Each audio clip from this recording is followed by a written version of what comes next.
आज हम रैखिक समीकरण युग्म को प्रतिस्थापन विधि से हल करना बताएंगे। सबसे पहले रैखिक समीकरण युग्म एक चर में एक घात वाले समीकरण होते हैं जिनसे केवल एक रेखा निरूपित होती है। जैसा कि हम पढ़ चुके हैं, हमें ज्ञात है कि ax1 plus b1 plus c1 बराबर 0 तथा a2x प्लस b2y तथा c2 प्लस c2 बराबर 0 एक रैखिक समीकरण युग्म है। अर्थात ये x और y चर में दो समीकरण हैं जो एक रेखा ये समीकरण निरूपित करेगा, एक रेखा ये समीकरण निरूपित करेगा। अर्थात इन दोनों रेखाओं से एक सरल रेखा निरूपित की जा सकती है अलग अलग। एक समीकरण एक रेखा निरूपित करेगी, दूसरी समीकरण दूसरी रेखा निरूपित करेगी। इन समीकरणों को या जब हल करेंगे तो इनका एक प्रतिच्छेद बिंदु प्राप्त होगा। अर्थात ये समीकरण एक बिंदु पर एक दूसरे को काटेंगे, अर्थात इनका एक अद्वितीय हल होगा। अर्थात इन्हें हल करने पर x और y का मान एक और केवल एक मान प्राप्त होगा, अर्थात x और y का अद्वितीय मान प्राप्त होगा। इसके लिए हम इन समीकरणों को प्रतिस्थापन विधि से हल करना बता रहे हैं।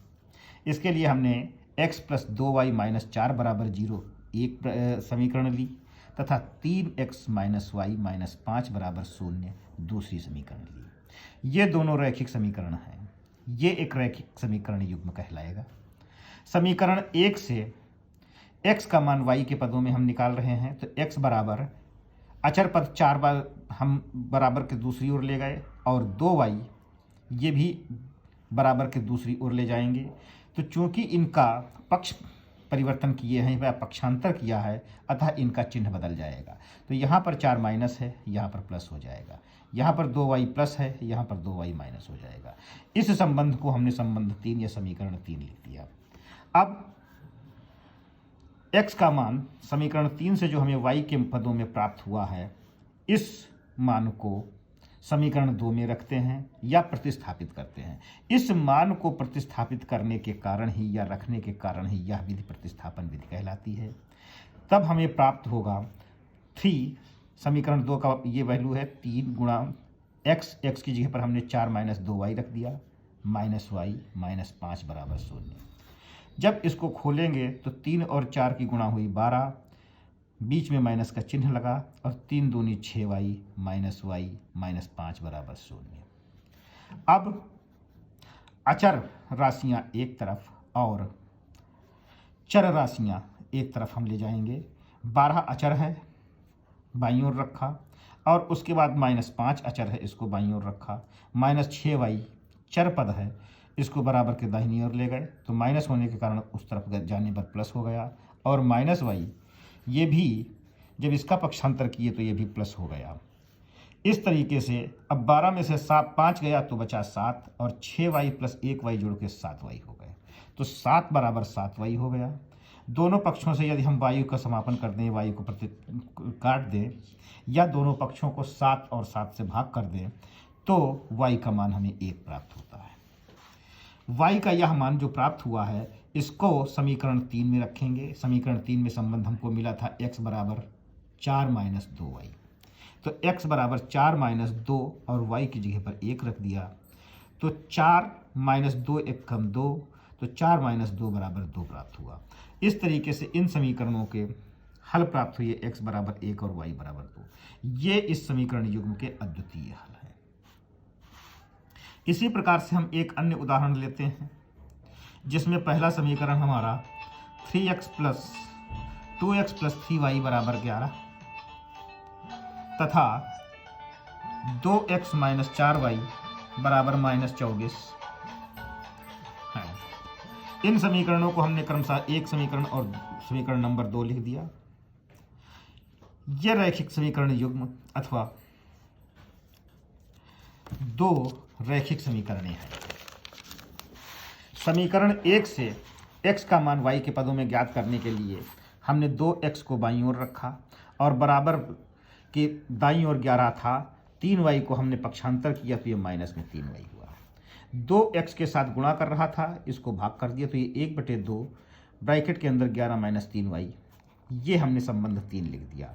संबंध 3 से प्राप्त x के मान को समीकरण 2 में रखते हैं या प्रतिस्थापित करते हैं तो 2 गुणा 1/2 11 माइनस 3y माइनस 4y बराबर -24।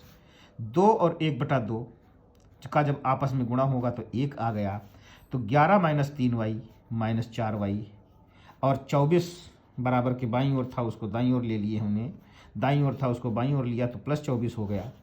तो 11 और 24 दोनों अचर पद हैं, इनको बाईं ओर ही रहने देते हैं, इनका जोड़ 35 हो गया। और -3y और -4y सजातीय पद हैं तो और एक ही चिन्ह में हैं, इसलिए जोड़े जाएंगे, -7y हो गया। तो 35 - 7y बराबर 0 यहाँ से प्राप्त हुआ। इसमें y वाले पद को हम बराबर के दूसरी ओर ले गए तो 35 बराबर 7y, यहाँ से y इवेल्युएट किए तो y का वैल्यू 5 आया।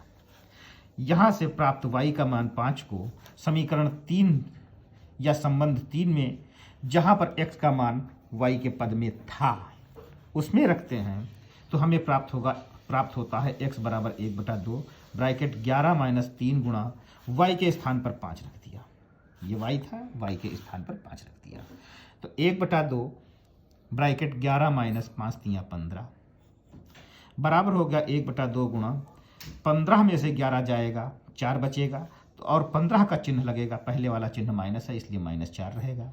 1/2 से 4 को काटा तो 2 आया, तो यहाँ से x की वैल्यू हमारी -2 प्राप्त हुई। इस तरीके से x का मान हमें -2 और y का मान 2 प्राप्त हुआ। अतः दिए गए रैखिक समीकरण युग्म का हल है x बराबर 2, x बराबर -2 तथा y बराबर 5। अभ्यास के लिए देखिए प्रश्न दिए हुए हैं। पहला प्रश्न है x + y बराबर 14, x - y बराबर 4। दूसरा प्रश्न है 7x - 15y बराबर 2, x + y बराबर 3। तीसरा प्रश्न है x - 2y बराबर 0, 3x - 4y बराबर 20 और चौथा प्रश्न है 9x - 4y बराबर 19 तथा 7x - 3y बराबर 15। इस प्रकार से चारों प्रश्नों में एक रैखिक युग्म समीकरण दिया हुआ है। इनको आप हल करके अपने नोटबुक पर गृह कार्य के रूप में करके प्रस्तुत करें।